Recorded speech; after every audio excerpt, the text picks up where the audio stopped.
Welcome to AK study notes. आप सभी दोस्तों का बहुत बहुत हार्दिक स्वागत करता हूं।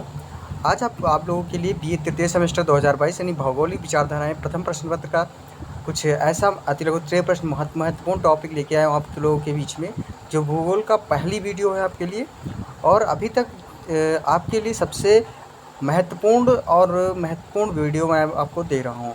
इसके पहले मैंने आपको बीए जो तृतीय सेमेस्टर के द्वितीय प्रश्न पत्र था उसमें से मैंने आपको 2 वीडियो दे दिया और इसमें से आपको मैं अब जो प्रथम प्रश्न पत्र है उसमें से भी मैं आपको 2 वीडियो दूंगा। तो ये आपके पेपर में कौन कौन से क्वेश्चन किस तरीके से आते हैं, तो ये सारी चीज़ें यहाँ पे आपको अच्छे से क्लियर हो जाएगा। तो दोस्तों, अभी तक जिन्होंने चैनल को सब्सक्राइब नहीं किया तो ज़रूर सब्सक्राइब कर दें और चैनल को वीडियो को लाइक कर दें। और आप लोग को अगर इसका पीडीएफ चाहिए तो हमारे टेलीग्राम चैनल के जो ये लिंक रख दिया गया है, ये आपका लोग यहाँ से आप प्राप्त कर सकते हैं, क्योंकि आपको डिस्क्रिप्शन बॉक्स में हमारे टेलीग्राम चैनल का लिंक दिया गया है, वहाँ से आप लोग जुड़कर पीडीएफ प्राप्त कर सकते हैं। और इसी के बाद हम बात करेंगे दोस्तों इस वीडियो के अंतर्गत में आपको ये सारे जो आपके भौगोलिक विचारधाराएँ हैं इनके अंतर्गत जितने भी क्वेश्चन आपको अति लघुत्तरीय प्रश्न में पूछा जाता है वो सारे आपको मैं वीडियो में क्लियर करूँगा और आपको 1 से लेके 13 क्वेश्चन तक आपको इस वीडियो में मिलने वाले हैं और अच्छे से क्वेश्चन आपको मिलेगा। तो अभी तक आप लोगों को ऐसा मानना था कि हमें किताब से तैयारी करना पड़ेगा, तो ऐसा कुछ नहीं है। आप लोग को इसी से आप लोग को तैयार कर लेना है। चलिए लेके चलते हैं आपके क्वेश्चन की तरफ। क्वेश्चन कैसा है, आइए आपको लेके चलते हैं। दोस्तों, क्वेश्चन आपका कुछ इस तरीके से है। ये आपका अति लघुत्तरीय प्रश्न है, सेक्शन ए के तहत आपके क्वेश्चन में आते हैं। ये पहला क्वेश्चन आपका था द्वैतवाद आता है। द्वैतवाद है क्या? प्रश्न है आपका है, द्वैतवाद से अभिप्राय किसी विज्ञान या विषय विशेष को 2 प्रकार के दृष्टिकोण से देखते हुए उसकी प्रधान शाखाओं अथवा उपागम को ही संपूर्ण विषय मानकर विषय को 2 भागों में या 2 अर्धकों में बांटना है। वास्तव में इस आधार पर भूगोल को 2 अर्धकों में वास्तविक अर्धकों में विभाजन या बंटवारा या फिर कहते हैं विद्वानों के मस्तिष्क के अंतर्द्वंद ही कहा जाना चाहिए। भूगोल के वास्तविक विषय क्षेत्र एवं चिंतन में इस आधार पर इसका प्रभाव आज भी नकारात्मक ही है माना गया है। अतएव कहा गया है कि भूगोल को 2 भागों में विभाजन मिथ्या है। तो ये द्वैतवाद जो हुआ है इसके बारे में बताया गया। सेकंड क्वेश्चन आपका पुनर्जागरण काल। पुनर्जागरण काल क्या है, आइए आपको बताते हैं। यूरोप में पूर्व मध्य युग का उत्तरार्ध काल यानी कि जो 12वीं से 15वीं शताब्दी के मध्य में भौगोलिक विकास के लिए महत्वपूर्ण माना जाता है। इस काल को भूगोल का पुनर्जागरण काल भी कहा जाता है। यानी कि बात करें तो 12वीं से 15वीं सदी के जो मध्य का काल होता है उसे हम पुनर्जागरण काल भी कहते हैं। इस काल को भूगोल के इतिहास पुनर्जागृत काल भी कहा जाता है। इस काल को भूगोल के इतिहास में पुनर्जागृति काल अथवा तथ्य प्राप्ति युग के नाम से भी जाना जाता है। तो दोस्तों, क्वेश्चन आपका बहुत ही लाजवाब क्वेश्चन था और क्वेश्चन आपको मज़े भी आ रहे हो सारे, क्योंकि ये क्वेश्चन आपके पूछे जाते हैं पेपर में। आपका तीसरा क्वेश्चन आता है,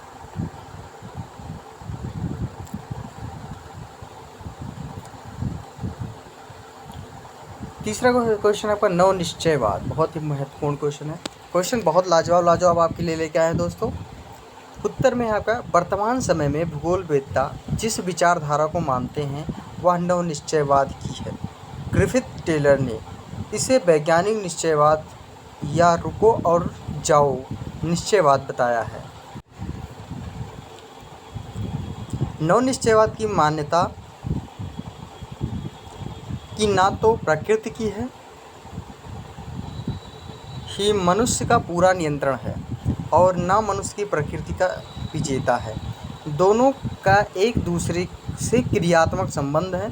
मानव उन्नति के लिए आवश्यक है कि मनुष्य प्रकृति का सहयोग करे। यही नवनिश्चयवाद है। यानी कि नवनिश्चयवाद यही आपका नवनिश्चयवाद से संबंध रखता है। अब आपका है क्रमबद्ध भूगोल। आइए अब आपको बताएंगे क्रमबद्ध भूगोल क्या है। दोस्तों, वीडियो अच्छी लग रही होगी आपको, और अच्छी लग रही हो तो ज़रूर लाइक कर दें और चैनल को सब्सक्राइब कर दें। अब आपका क्या, इस उपागम में भूगोल के विभिन्न उपकरणों को जैसे भू आकृतिकी, जलवायु, मिट्टियाँ, वनस्पति, जंतु जगत, खनिज पदार्थों, जनसंख्या, आर्थिक व्यवसायों, कृषि उद्योग,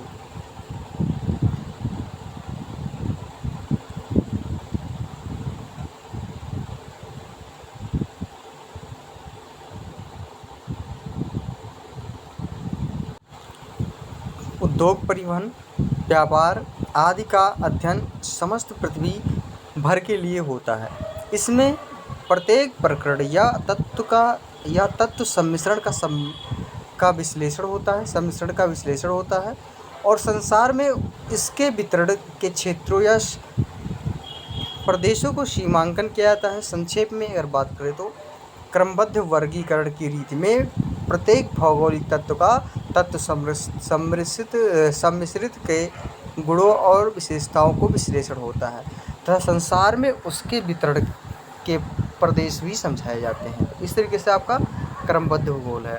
क्रमबद्ध भूगोल की बात करें तो ये सारी चीज़ें इसकी एग्जाम्पल के तौर पे आपका रहता है यहाँ तक, यानी कि इसके जो क्रमबद्ध भूगोल के अंतर्गत आते हैं।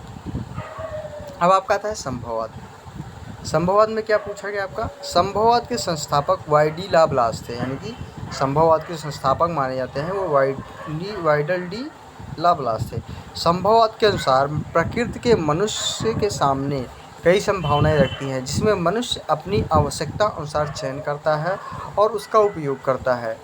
संभववादियों के अनुसार पृथ्वी वातावरण और उसका प्रभाव नहीं बल्कि मनुष्य का कार्य ही आरंभ बिंदु है, जिसमें सबसे महत्वपूर्ण है चयन की स्वतंत्रता। संभववाद के विकसित करने में जीन ब्रून्स और डिमांजिया ने भी महत्वपूर्ण कार्य किए हैं। ना आंसर आपका क्वेश्चन नंबर 6 आएगा। सांस्कृतिक भूदृश्य क्या है, बहुत ही महत्वपूर्ण क्वेश्चन। सांस्कृतिक भूदृश्य क्या है, उत्तर में आएगा सांस्कृतिक भूदृश्य का अर्थ है मानव द्वारा निर्मित भूदृश्य। मानव प्रकृति दृश्य भूमि का प्रयोग करके या उसमें रूपांतरण करके उस पर अपनी कीर्तियों की तथा अपने निवास की छाप लगाती है।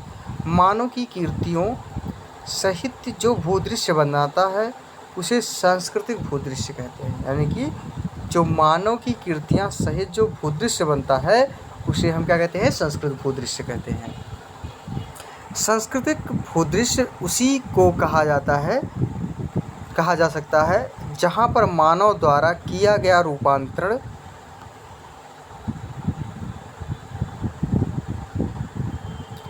स्पष्टता दिखाई देने के साथ साथ उस दृश्य भूमि का एक प्रमुख अंग या लक्षण बन गया हो, अर्थात उस क्षेत्र पर मानव के कार्य की स्पष्ट छाप लग गई हो, उस दृश्य भूमि पर अधिवास स्पष्ट दिखाई देता है। अब आपका आंसर आएगा हृदय स्थल सिद्धांत। क्वेश्चन बहुत ही महत्वपूर्ण है, हृदय स्थल सिद्धांत। इसमें आपका क्या कहा गया, आइए बताते हैं आपको। इसमें कहा गया है मैकिंडर के अनुसार प्राचीन दुनिया के 3 महाद्वीपों, जो आपका है यूरोप, एशिया और अफ्रीका, को मिलाकर एक विश्वद्वीप बनता है, यानी कि ये 3 महाद्वीप को मिलाकर एक विश्वद्वीप बनता है। इस विश्वद्वीप के बाहर के क्षेत्रों को सुदूर बाहरी क्षेत्र कहा गया है। विश्वद्वीप में संपूर्ण विश्व की 25% जनसंख्या निवास करती है। विश्व के बाह्य क्षेत्रों में यहीं से जनसंख्या प्रवासित होती है। विश्वद्वीप के मध्यवर्ती आंतरिक स्थल को हृदय स्थल बताया गया है। यह भाग सबसे कठिनाई से पहुँच वाला भाग माना गया है। इसके अंतर्गत मध्य एशिया का अंतः प्रवाही प्रदेश एवं आर्कटिक प्रदेश सम्मिलित किया गया है। यह भाग मध्य एशियाई उत्तरी हिम से ढके प्रदेशों से लेकर अरेबिया में मरुस्थलीय प्रदेशों तक फैला है। सन 1919 में मैकिंडर ने इसमें पूर्वी यूरोप यानी कि ये रूस को भी सम्मिलित किया। इसी प्रकार सहारा के दक्षिण के मध्य अफ्रीकी भाग को भी अफ्रीकी गौड़ हृदय स्थल माना गया है। अब नेक्स्ट क्वेश्चन आपका 8वां आ गया। शुद्ध भूगोल से क्या अभिप्राय है, स्पष्ट कीजिए। बहुत ही महत्वपूर्ण क्वेश्चन है। उत्तर में आपका आएगा पृथ्वी तल का वर्णन राजनीतिक क्षेत्रों के बजाय प्राकृतिक क्षेत्रों के आधार पर करना शुद्ध भूगोल कहलाता है, यानी कि जो पृथ्वी तल का वर्णन राजनीतिक क्षेत्र के बजाय से जो हम प्राकृतिक क्षेत्रों के आधार पर करना चाहे उसे हम शुद्ध भूगोल कहते हैं। पृथ्वी के ग्लोब पर बहुत सी श्रेणियाँ जिनको पर्वत श्रेणियों एक दूसरे से पृथक करती हैं, इस सिद्धांत को विस्तार पूर्वक लिखते हुए पृथ्वी के ग्लोब का वर्णन लिखने पर 17वीं शताब्दी में अथानासियस क्रिस्पर ने बल दिया था, परंतु उस समय इस विचार पर ध्यान नहीं दिया गया था। 18वीं शताब्दी के मध्य इस विचार का पुनर्जागरण हुआ। शुद्ध भूगोल की विचारधारा पालन बुआचे, गट्टेरेर, होमेयर, ज्यूने आदि भूगोलवेत्ताओं ने किया। अब नेक्स्ट क्वेश्चन आपका आ गया 9वां क्वेश्चन। 9वें क्वेश्चन में आपका आया अंधकार युग से क्या तात्पर्य है। ये सारे क्वेश्चन आपके अगर देखा जाए तो पेपर में पूछे गए हैं, और मैंने जो आपको मॉडल पेपर भी तैयार किया है तो उसमें भी आपके क्वेश्चन मॉडल पेपर में भी आए हुए हैं। उत्तर में आपका आता है ईसा की 3वीं शताब्दी से 12वीं शताब्दी तक का समय ईसाई धर्मावलंबी देशों में अंधेरा युग कहलाता है। इसका कारण यह है कि इस काल में भौगोलिक ज्ञान के क्षेत्रों को कोई उल्लेखनीय प्रगति नहीं हुई, वरन बहुत सी धारणाओं और संकल्पनाओं पर अज्ञान का पर्दा छा गया था। पृथ्वी की आकृति का गोल के बजाय तस्तरीनुमा माना गया तथा मध्य में धार्मिक तरह से यरूशलेम को रखा गया था। पृथ्वी के मानचित्र में स्वर्ग भी बनाया गया था। दूसरे के देशों में दैत्यों और दानवों के निवास की कल्पना भी की गई थी आदि। तो ये आपका अंधकार युग के अंतर्गत जो माना गया था उसको आपको यहाँ पे डिफाइन किया गया। अब बात करेंगे 10वें क्वेश्चन की, यानी कि बराहमीर का योगदान। बराहमीर का क्या योगदान था आइए आपको बताते हैं।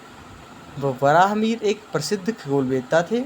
उन्होंने पंच सिद्धांतिका नामक खगोल की ग्रंथ में 5 पद्धतियों की व्याख्या की। यानी कि जो बराहमीर थे उन्होंने हमारे यहाँ पंच सिद्धांतिका नामक खगोल की पद्धतियों की व्याख्या की है। खगोल की भूगोल के गणित के प्रमुख सिद्धांत, नियम और प्रक्रियाएं जिनके ग्रंथों में वर्णित है। इन्होंने पारा, तेल तथा जल से घूमने वाले कुछ यंत्रों का वर्णन किया है। इनके समय में चमत्कारी स्वयं चलने वाले यंत्र भी प्रयोग किए जाते हैं। तो ये आपका रहा बराहमीर का योगदान। अब आपको बताएंगे प्रश्न नंबर 12 आर्यभट्ट का योगदान।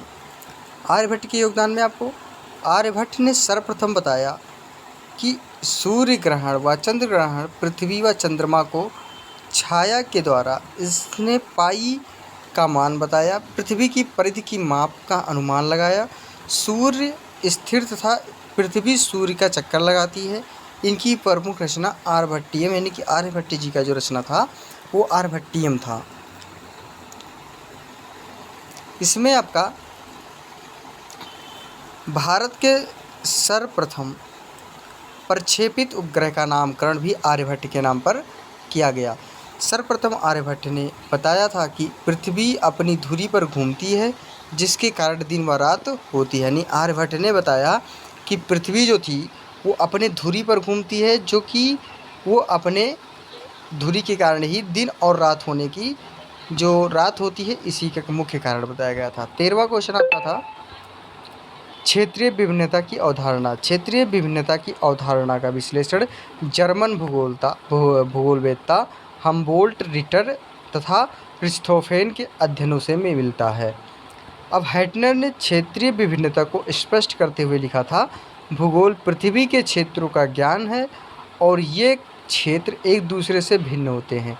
फ्रांसीसी भूगोलवेत्ता बिडाल डी लाब्लास के अनुसार भूगोल स्थानों का विज्ञान है और स्थानों में विभिन्नता पाई जाती है। ब्रिटिश भूगोलवेत्ताओं की एक समिति ने 1950 में भूगोल की परिभाषा करते हुए लिखा था, भूगोल वह विज्ञान है जो क्षेत्रीय विभिन्नताओं तथा उसके संबंधों के संदर्भ में पृथ्वी तल का वर्णन करता है। तो ये आपकी क्षेत्रीय विभिन्नता के अंतर्गत पाया जाता है। दोस्तों ये क्वेश्चन आपका यही तक था, और वीडियो अच्छी लगी हो तो ज़रूर लाइक करें, और जो क्वेश्चन आपको समझ में नहीं आया वो क्वेश्चन आप लोग कमेंट करके कमेंट बॉक्स में बताइएगा। मैं वो क्वेश्चन आपको दोबारा बताने का पूरा प्रयास करूँगा। और अभी तक जिन्होंने हमारे चैनल को सब्सक्राइब नहीं किया तो ज़रूर सब्सक्राइब कर दें, क्योंकि आने वाले वीडियो आप तक पहुँच सके और सारे क्वेश्चन आपके लिए है बहुत ही महत्वपूर्ण होगा, क्योंकि पेपर में सबसे ज़्यादा प्रश्न पूछे जाते हैं। बात करेंगे, अगर आपको इसके पीडीएफ की ज़रूरत है तो पीडीएफ हमारे यूट्यूब के डिस्क्रिप्शन बॉक्स में टेलीग्राम चैनल का लिंक दिया गया है, वहाँ से आप लोग जुड़कर हमारे चैनल का पीडीएफ प्राप्त कर सकते हो। इसी के साथ दोस्तों मैं अगली वीडियो के साथ ज़रूर उपस्थित होऊंगा आप सभी के बीच, लोगों के बीच में। धन्यवाद दोस्तों।